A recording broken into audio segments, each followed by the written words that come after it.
le perteneces a Cristo. Segunda de Corintios capítulo 5, versículo 17. Esto significa que todo el que pertenece a Cristo se ha convertido en una persona nueva. La vida antigua ha pasado, una nueva vida ha comenzado. Cindy, nos quedamos todavía a la mitad el día de ayer con tu testimonio en el cual tú pasaste tiempos muy difíciles que marcaron tu vida a los 13 años en tu infancia. Te casaste, tuviste un matrimonio de violencia. ¿Y qué continuó sucediendo en tu vida? ¿Y hasta dónde fue que llegaste para que buscaras a un Dios que te hiciera una nueva criatura? Yes. I ultimately had to apply for a divorce from my abusive husband. And in fact, I had to flee from him because he was that abusive. Then basically I just was working very hard. I was still in Houston, Texas, but I was actually on a better plan or route because of my job. It was taking me places I was able to afford more. And then I was always looking for love, and trying to cover up the hurts, of my childhood. And so what I ended up doing is dating another man. We ended up getting married, and it was actually a much better relationship, but I can tell you it wasn't a Christian relationship. And knowing what I know now, I think that we need to definitely go to the Lord, consult with the Lord, ask him what his will and plan is for our life, and have him lead and direct us to these godly relationships so that we can be more equally yoked when we are in a marriage relationship. And also recognizing too that another human being cannot fix our brokenness and cannot fulfill what's been taken from us.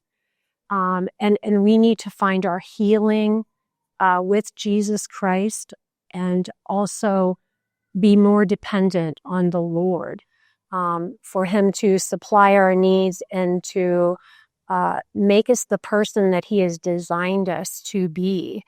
And basically what I was doing was flip-flopping around in situations. I had a desire of my own, what would be a perfect relationship or a perfect family situation. I wanted that.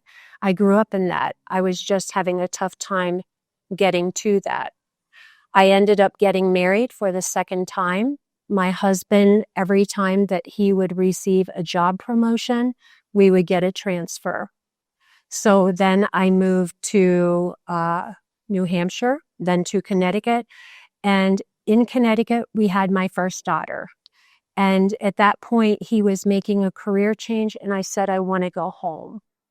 So it seems to me, when I reflect on my life story, and I wouldn't change a thing, because if I would have changed one thing, I wouldn't have the babies that I have today, my children or my grandchildren. But I felt like I was the prodigal daughter.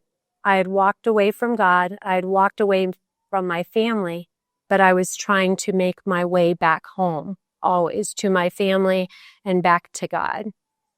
And the point that I would want to make is, and I'm still working on this today because it's an ongoing process, going back to me talking about the shame yesterday, is I had to learn who I was in Christ so that I could see who I am in Christ. I am a new creation.